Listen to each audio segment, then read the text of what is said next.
lunchtime, papunta tayo sa Makati. Ituturo ko sa inyo sa Glorieta. Especially pag Petsa de Peligro kayo. Kasi alam naman natin syempre, kahit sa food court ng Glorieta, medyo pricey yung mga pagkain. Pero alam nyo ba, meron karinderya sa loob ng Glorieta. As in karinderya, presyo and all. Uy, 2 lanes, lumabas si kuya. So una natin gagawin, dadaan tayo dito sa no left turn. Magle-left tayo papasok dito sa Glorieta parking.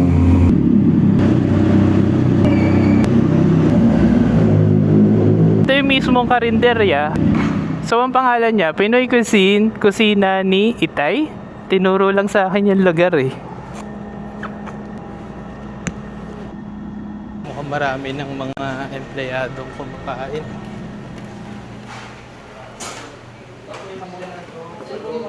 Kusina ni Itay. Isang order nito, pati nito. May sabaw doon sir, pero danda lang po sa pagkuha. Thank you.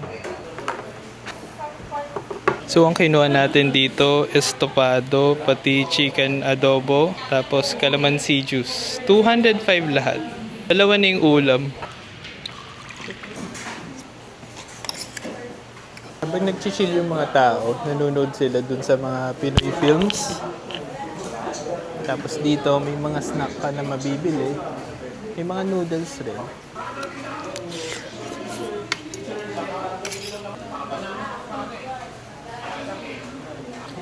Sarap.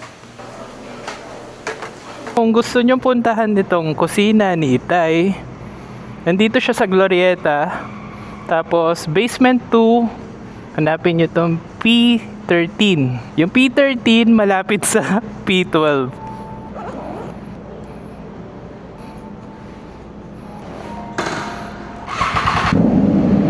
Saan yung exit?